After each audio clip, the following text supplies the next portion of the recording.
Hey, next on the MARR Rap Show, we are happy to have Three Parts Dead out of Boston, Massachusetts back on the show. Their new EP out today called Master is out there. And guys, welcome to the show. Hey, man. Thanks for having us. What's going on? It's good to hear from you guys again. We've always loved seeing you live. So, obviously, I want to talk to you about the new album, Master. And, I've listened to it a few times today, and I'm curious what your reaction is to this comment. The first thing that jumps out at me is that the first two tunes just seem a little heavier than what I've heard from you guys before. Is that accurate, or maybe not so much? I think that's a pretty safe thing to say. If you see the band as a timeline from Pretty Little Suicide to Three Parts Dead or whatever, PLS was very much an 80s glam kind of thing, and then Three Parts Dead got a little heavier and a little groovier, and so, the new EP is just more in that same direction, I guess. So let's go with that. It's so funny I wrote the word groove down, and let's tell us about My Mistake, man. That's my favorite tune on there. Tell us about the writing of that tune and just describe it a little bit to folks. That was, the whole EP really was, it just sort of fell into place. Summer of Sam we'd been playing out for a little while, but then, the other two tracks, My Mistake and The Mirror, we split up with our bassist a few months back, and, after he left the band, we just sat down and started doing some real writing, and that was one of the first tracks that came out of it, and it was just, we jammed on a riff, and, literally that night we had the song in place, and I think we had a show, the next weekend, and so we just went out and, we're writing the lyrics for it in the green room before the show, and just, we're really off to the races with that one. So it's been a fun one for us. Now, that's a cool tune. And the other one I wanted to ask you about, so I tried to figure out the message behind Summer of Sam a couple times, and sometimes there's a message in the song, sometimes there isn't. So tell me a little bit about what that tune is about, because I'm stumped. So my mistake is kind of about essentially willfully throwing your life away, being in a relationship and chasing after the other girl, or, it's just kind of knowing you're doing something that's going to burn your life up, but doing it anyway. And then I got the same question kind of for you about Summer of Sam. It's a really cool tune, so with an interesting name. So tell us about Summer of Sam. I don't even know what Summer of Sam are. Well, the words to that one have no connection to the title. But we always, when we're jamming on a song, we come up with a riff that we like and we want to flesh it out into a full track. We always give them sort of working names. And that night we were drinking Sam Adams, and it was summer, and it was really warm in the rehearsal space. And we that was the name that was just kind of thrown out as a joke, and we ended up liking the name, so we worked with it. Or supposed to be Son of Sam. Right. But Summer of Sam. That's hilarious. The song itself it leaves kind of deep meaning sometimes, and it's just that simple. The song is based off of it's based off of a line from Brothers Karamazov, Trading Resolution for Bread. Basically it's from the Grand Inquisitor, and the devil is saying that Jesus could have won everyone over to Christianity if he had just given them free bread or something. I'm not well versed in the Bible, but it's something along those lines. And so the song's kind of saying wouldn't it be easier if you were a slave if you had not in the literal sense, but if you didn't have to make decisions and you didn't have to fend for yourself. And there's also a nice parody connotation to it that you can run with if you want. So tell us a little bit more about the making of the Master EP. How long was this thing in the works, and where'd you record it, and who produced it? Sure. So we recorded that with Boston Red 13 Media out in Framingham, Massachusetts. We really were thinking about putting out a full length. We had these 3 songs ready to go, and we were playing them live for just a couple months. We said, you know what? This guy's got an open space on a weekend. We went in there 3 days, top to bottom done, mastered out the door. So the recording process was just absolutely excellent. Foster was awesome to work with, and we were really glad how it came out. But it was really knock it out quick weekend to put those songs out there. Yeah, we did it all live room, so what you're hearing is basically one take, and then we'd come in and do vocals or leads on top of that. But the meat of the song is just that's how we play it. That is what it is.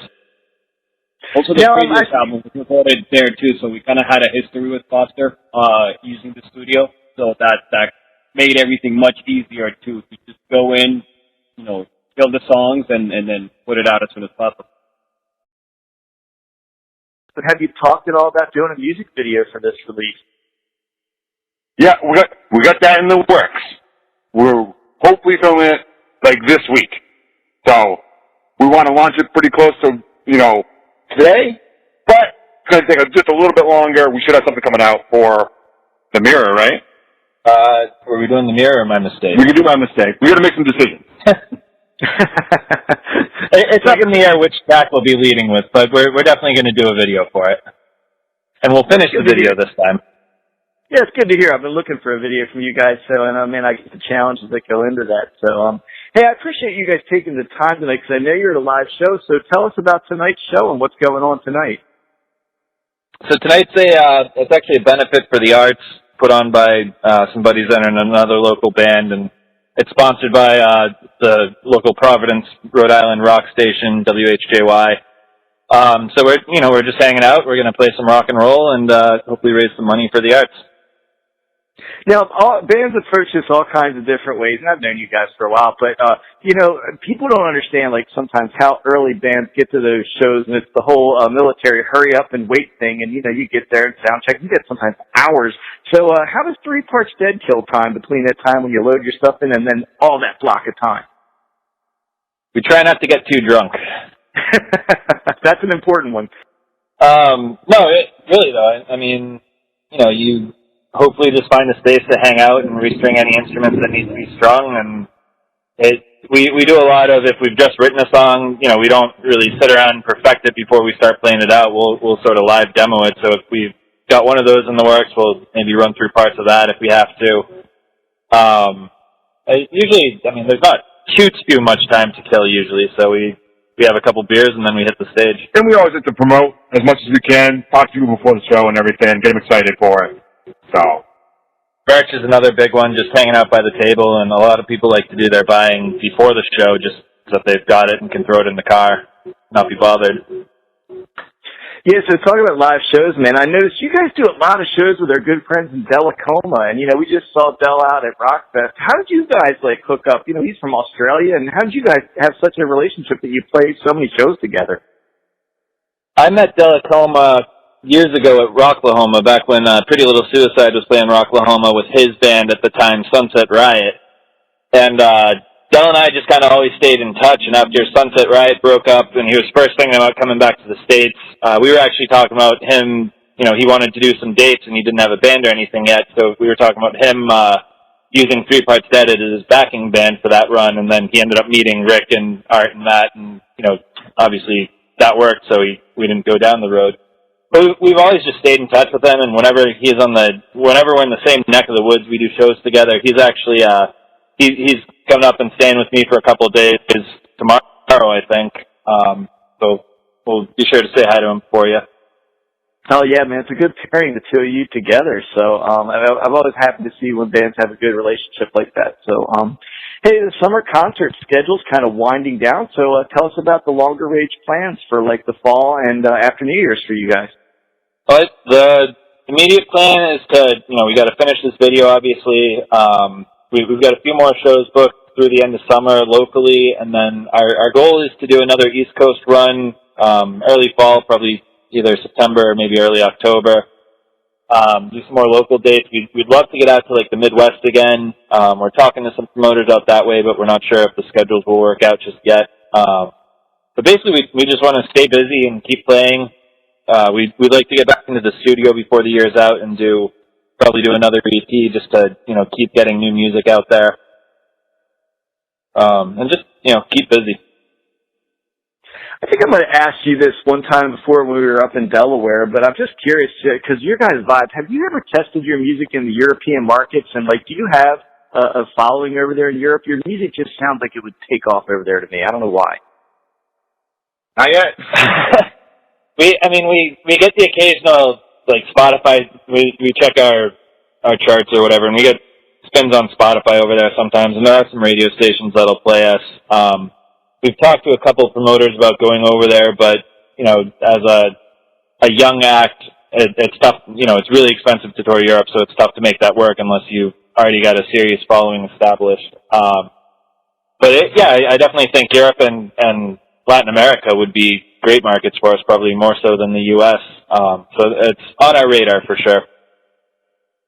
Hey man, I had a great time seeing you guys down in Columbia at the M pre-party. Now, did you guys get a chance to go to that festival, or did you have to bug out of town to go to another gig?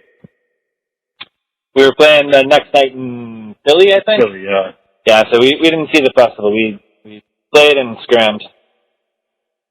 Well, it was still good seeing you guys down there, and you guys up there in Dellacoma. It was a great opportunity to see you guys live again. So, hey, I'll give you a chance to tell folks where they can pick up Master, the brand new EP out from you guys. Sure, you can get that right on iTunes. You can go to our website, www.threepartsdead.com, pick it up there. Bandcamp is available on. We'll be on Spotify, Pandora, Google Play, pretty much any your major digital retailer should have it. And that website is 3, the number 3, and then the words partsdead.com, so you can pick it up right there, as well as some merch. I saw you guys updated the website, so that's pretty cool as well. So Some T-shirts with artwork by David Paul Seymour that we're peddling at the moment, and they're pretty badass, so check them out for sure. So this has been the guys from 3 Parts Dead. We always enjoy talking to you guys and love seeing you perform live even more. So I really appreciate you being back on the show again. Once again, the album is out now. It's called Master. And good luck with the release, guys. And we hope to see you all again real soon. Thanks, man. Thanks so much. Thanks for having us, and keep in touch.